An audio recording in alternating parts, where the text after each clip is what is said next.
Go on. What about the boy?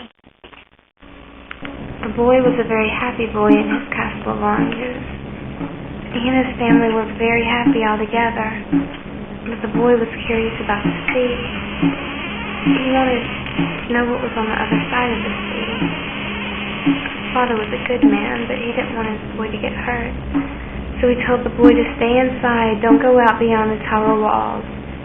Stay inside where you know it's pretty and safe. The boy obeyed, but as he got older, he wanted more and more to know the sea. And one day as he was walking through the palace, he came upon an unfamiliar passage. It was funny, he thought, because he certainly knew the palace inside and out. It was a cool, shady hallway that led down. He could feel the slope as he walked, leading down and growing dimmer, but it wasn't dark because the walls were painted in delicate gold, so they shimmered in the dim, damp dark. Dim and damp.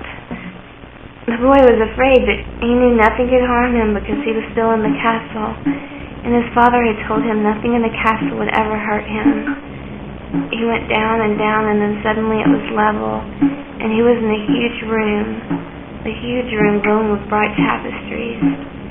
There was a peach-colored couch, and on it lay a woman in a peacock headdress. It was a woman he'd never seen before in the castle. She was very beautiful and plump, and the juices of oranges dribbled out the sides of her mouth. Her whole body covered with juices, and the juices made her body shiny and glowing in the strange light. She lay as though she were in a trance, with her long eyelashes fluttering like she was dreaming. She said to him, "I lie beyond the sea," and then all of a sudden her head dipped back and she vanished. Gone, without a trace. Gone. She's never coming back. Do you know what it's like to live with that?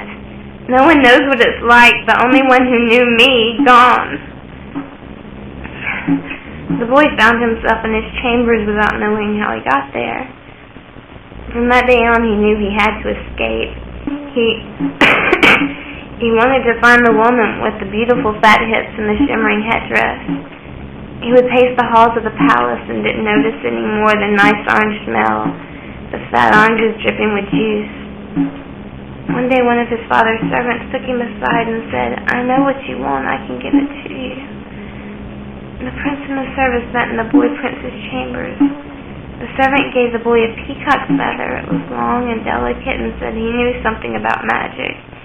He could show the prince some magic, and the prince could roam free and still be in the castle too. There would be two princes, one free and one in the castle. But in exchange for price, both princes, they would have to give up their sense of smell. The prince thought this was a small price to pay.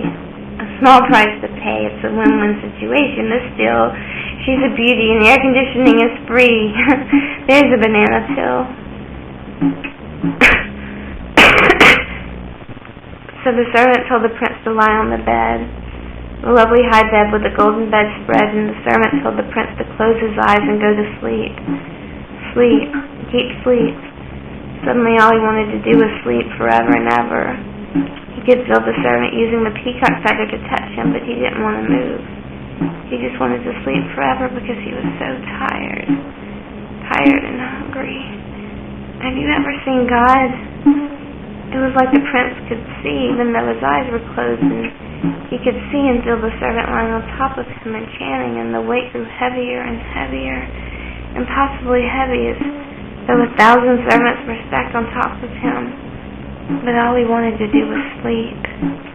He didn't want to move anymore. Have you ever seen God? I think God is a woman with a peacock headdress.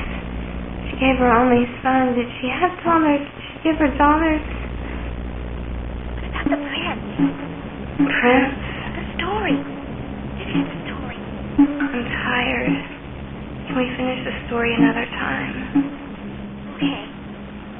Will you come back and do like I asked? Okay.